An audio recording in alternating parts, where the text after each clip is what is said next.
I'm KMBC 9 News starts with First Alert Weather.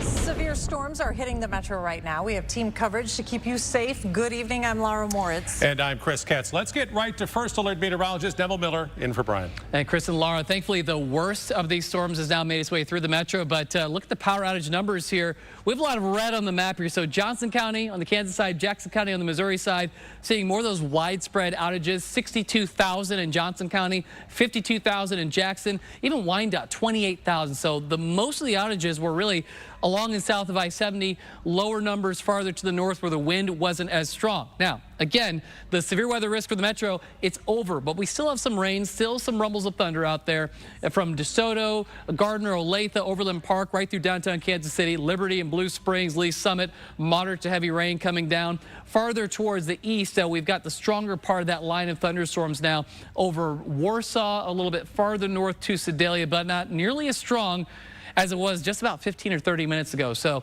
these storms are showing signs of some weakening. Marshall, you still might have some stronger wind gusts with this part of the storm. Still quite a few lightning strikes. Close to 1,500 lightning strikes, so not done yet. In Warsaw, I think the strongest part of this leading edge is moving through your community right now. So the severe weather threat is on the leading part of this line of storms. Behind it, moderate to heavy rain, but even that'll be tapering off as we continue on later into the evening. So for the next hour, wind gusts possible up to 65 miles an hour near 65 highway. So near Sedalia, near Marshall, near Warsaw. So we'll be monitoring that through about 7 o'clock. Then that severe threat moves into central Missouri. Severe weather threat will be ending. Temperatures will hang out near 70 degrees. Rain cooled air, but that rain has been adding up, and we've had quite a bit of damage and a lot of power outages. And Nick Bender and Storm Tracker 9, we've been tracking those storms all afternoon to the evening. And Nick, I see behind you there a big tree down. Yeah, we're in Overland Park, Neville. We're not far from downtown Overland Park. A lot of tree limb and tree branch damage, and it seems like almost every street you have something like this. You have a larger tree that's down, so the tree base there is probably about 18 inches, maybe 2 feet in diameter, and it came down right on this car here in this parking lot, brought down winds that were probably in excess of 70 miles per hour. Something I've noticed with this tree, the foliage on it, these are kind of like needle-like leaves, so I'm assuming those don't catch the wind as easily as some of the other trees that we saw. So there had to be some stronger winds that come through there because those winds could kind of easily cut through that foliage. Like all the trees that we have shown so far this afternoon into this evening, they're brought down right at the base. They're not snapped off like you would see in a tornado. They're brought down at the base, which is indicative of those strong winds coming in aloft, the tree kind of grabbing it like a sail, and then the whole thing just pulls down.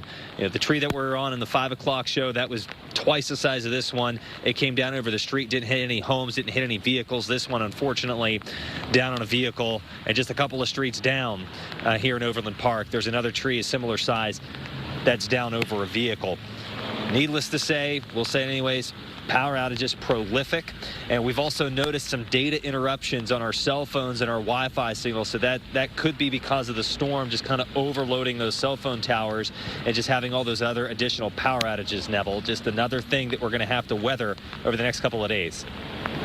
All right, Nick Bender live in Overland Park. Nick, thanks. As the storm moved in with 70-mile-an-hour wind gusts and higher, power lines came down quickly in Topeka, Lawrence, and eventually in the Kansas City area, where right now over 164,000 people are without power. Many of those obviously Evergy customers, but that number includes customers of the BPU and KCK and Independence Power and Light. That number steadily increasing as the storm moved east. Look at damaging Gladstone now. Part of this tree, look at that, knocked over into a yard.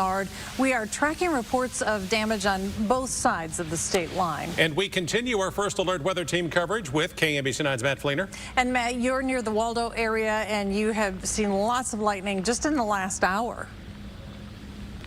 Yeah, we certainly have. In fact, we're inside of our vehicle right now because we have seen some lightning, just trying to stay safe here.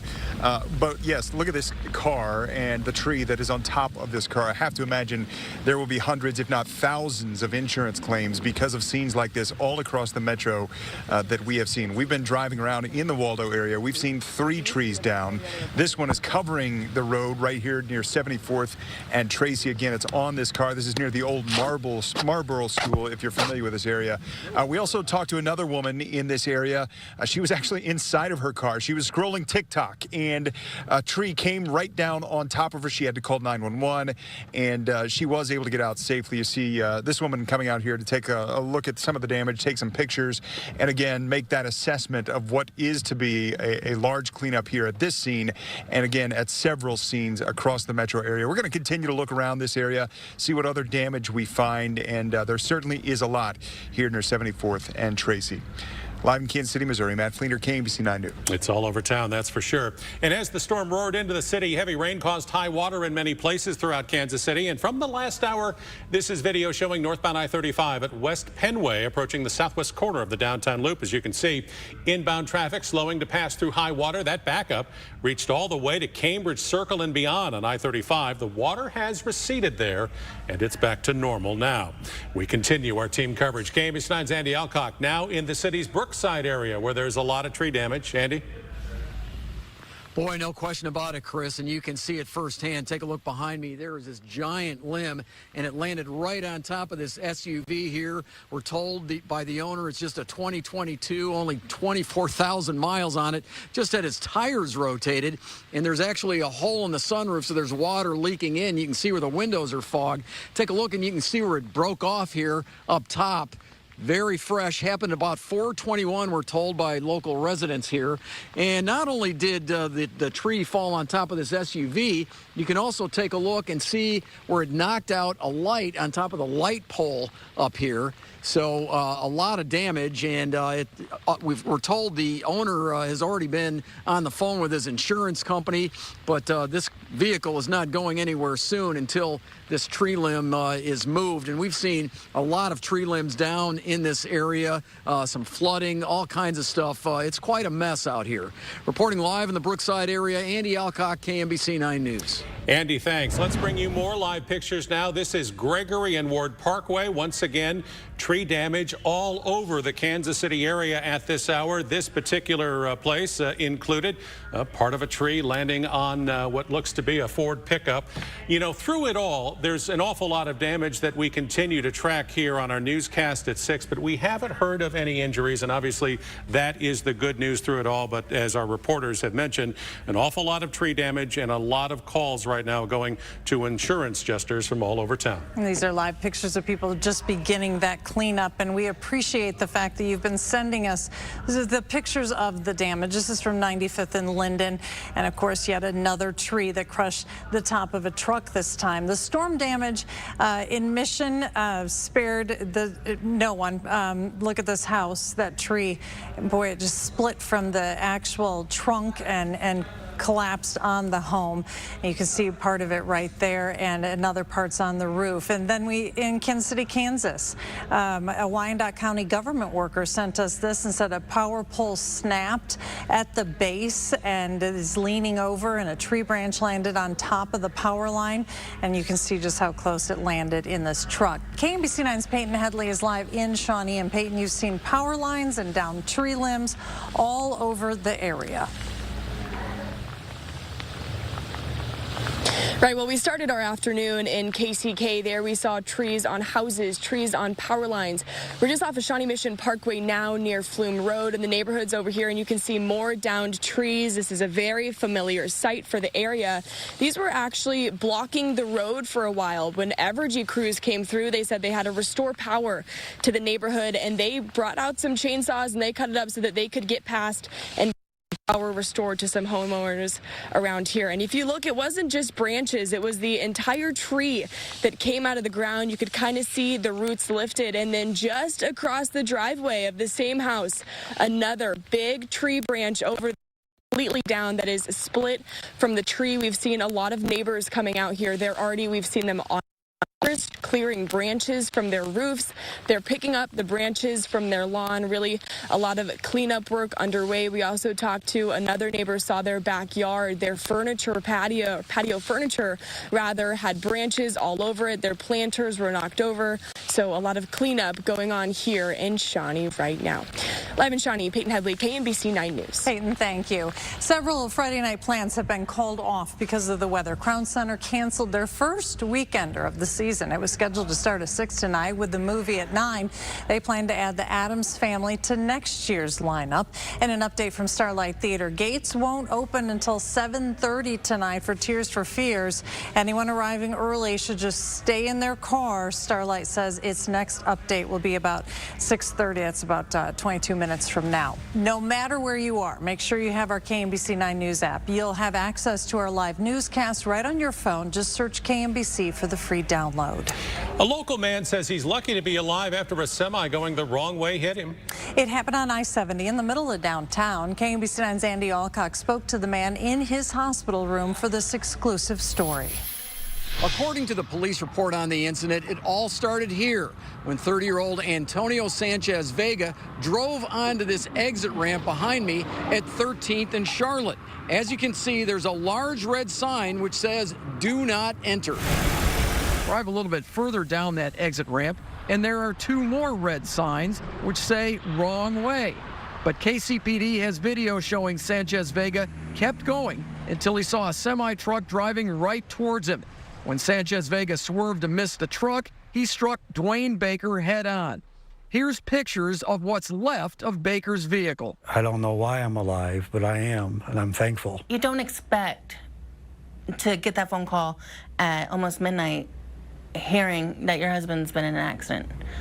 I had no idea how bad the accident was. Baker has been in hospitals ever since the crash. He's currently undergoing therapy to help him get in and out of a wheelchair because Baker says with multiple fractures, it's likely going to be months before he'll be able to walk again. I'm not going to be able to walk or put any weight on my legs or anything for 12 weeks minimum. At the time of the crash, KCPD investigators say Sanchez Vega may have been impaired.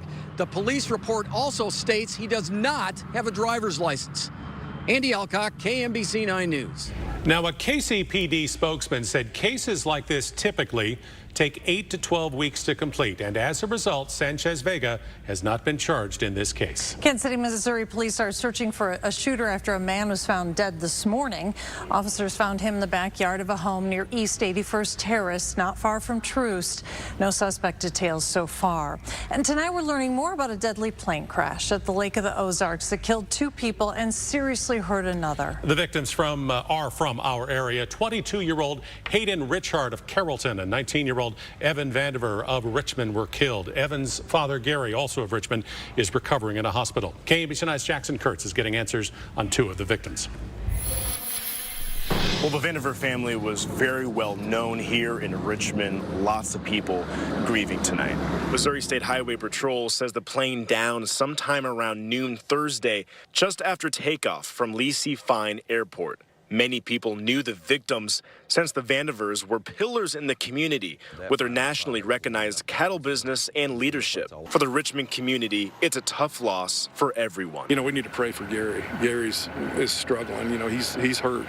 So he's in the hospital and is going to be there for a while. So, you know, we're just going to do everything we can and wait for them to call, and we'll be there for them. And still lots of people grieving in Richmond tonight. No word yet on the cause of the crash. From Richmond, Jackson Kurtz, KMBC 9 News. The FAA and NTSB are investigating. And it's been an active day, an alert day, and check out the number of storm reports all across the metro. A lot of wind reports, some heavy rain as well. I'll time out when things quiet down and when the rain moves out. Coming up. Today is an alert day. Stay connected with First Alert Weather. KMBC 9 News, leading the way. Please.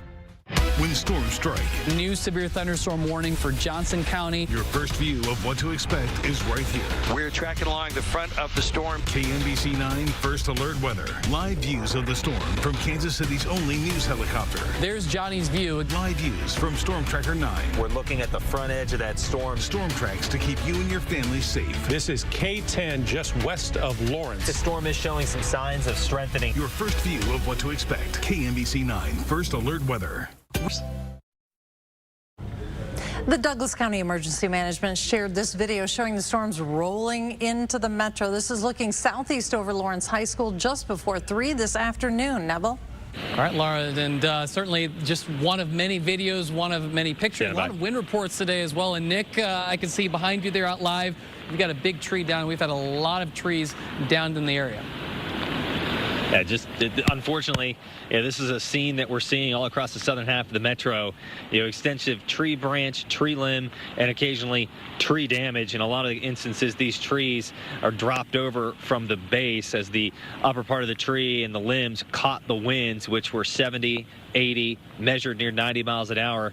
Unfortunately, this one came down on top of a car. One earlier was over a street. We've seen lots of trees down, unfortunately, over people's homes and over utility lines, power lines, and knocking out power. That's probably going to take days to restore in some areas. Lara, Kris. All right, Nick, thanks. We continue our team coverage right now with KMBC9's Jackson Kurtz. And Jackson, you're close by East 23rd and Oakley in Kansas City. Yes, we are. We had to drive around a little bit to see some trees damaged from the storm, but we did find this very massive tree just falling down on this car here from that storms we saw in those couple of hours here this afternoon. It looks like, thankfully, nobody was inside this car, but I'm feeling for this person this evening, having to come out and see this from the powerful storms we had, just showing the impressiveness of how powerful they were in that short time. Not exactly uprooting from the storms, but definitely falling down, showing how powerful they were. That happened probably within that couple of hours span that we saw strong winds here on this area where we're at, kind of by East High School. But for the most part, the last hour or so, it's definitely died down. You just have that light rain. We had some thunder and lightning the last 20 minutes or so, but nothing too terrible here. It's just light rain right now and this tree falling down. But we'll go back to you, Neville. All right, Jackson, thankfully a lot quieter right now, and we're going to go through all those storm reports here after 6 o'clock news because we've had a lot come in, a lot of wind reports, a lot of damage reports, so we'll update you at 9 and at 10 o'clock. Right now, we're looking towards the west, and this view had that big wall cloud during the 2 and 3 o'clock hours. We're seeing that big wall cloud roll into the city. Right now, still getting some rain.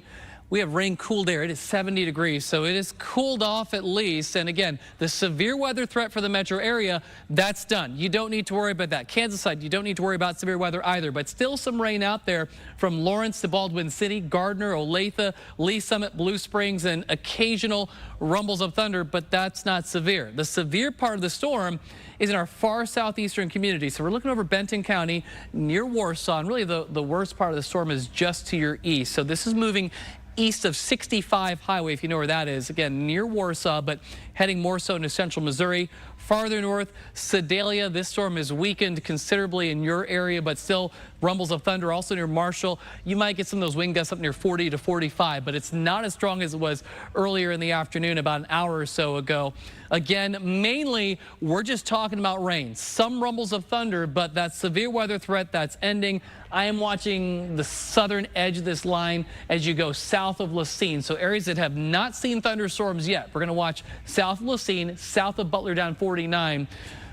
A strong part of the line there, but farther north in the metro and really the bulk of the area, the severe weather threat is ending. Now, the rain totals, around 1 to 2 inches of rain has fallen so far in the metro, and we could still pick up another 1/4 of an inch to 1/2 inch of rain before the system finally moves on out. And along with it, we've had quite a few power outages. Mostly, they're focused right in the metro area. So a closer look shows, notice that Johnson County and Jackson County are in the red.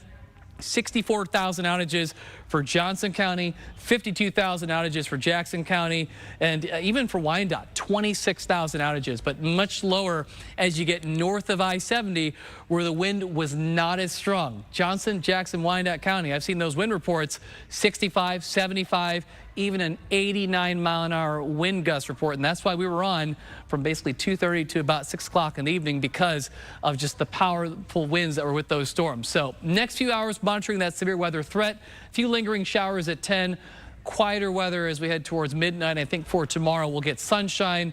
I know there's a lot of cleanup, so it'll be sunny and quieter, but it will be hot. So hopefully we get that power back on quickly because we do get right back up to near 90 degrees. Here's 9 o'clock. Dry in the metro, still some lingering showers, Clinton, Warsaw, and Sedalia.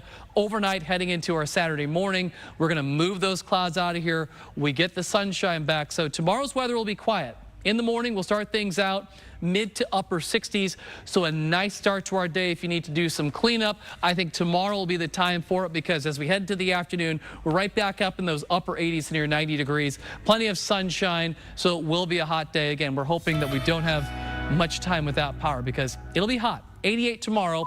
90 on Sunday, another chance of storms coming in late Sunday into Monday.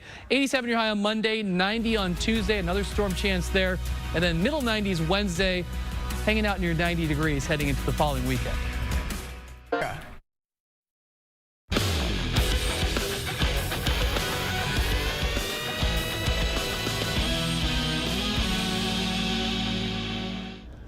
Well, the weather's caused the Royals to postpone tonight's series opener with the Rays, so they'll play a split doubleheader tomorrow.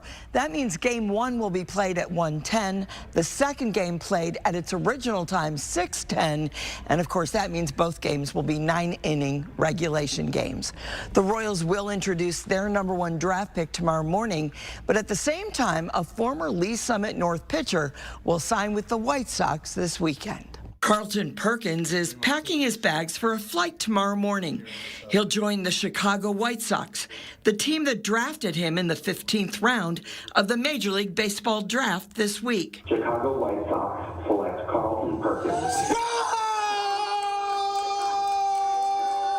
Dream come true, really. It really was. But, I mean, it's like I'm speechless for words even now. It was a moment he and his family will never forget. To see this dream that he's always talked about fulfilled in a sense of getting your name called for the draft, like that's something you can only imagine. Carlton's a 6'3" right-hander whose fastball tops 97. At Cowley County Junior College, he became a closer, a role that suits him well. I do feel he took the kind of football mentality and put it on the mound, and it's hard. You know, he's always been in that position if you're been the guy with the ball in his hand. Carlton will officially sign a contract on Sunday. He can't wait to get this journey started. I'm ecstatic. I'm ready to go. Sometimes I think about it before I go to bed, and it just gives me chills because this is what you dream as a kid ever since. Man, I was 8 years old. I always wanted to play in the big leagues, so it'll be definitely a dream come true. And Carlton will go through a rookie orientation in North Carolina, then fly out to Arizona for the instructional day. We'll be right back. This newscast is streaming live at KMBC.com. All right, severe weather threat over for the metro, over for our Kansas community. Still hanging on to a few stronger storms now moving east of Sedalia, Marshall, and Warsaw. The rain will wrap up over the next hour or two. We're back in the sunshine with highs near 90 tomorrow.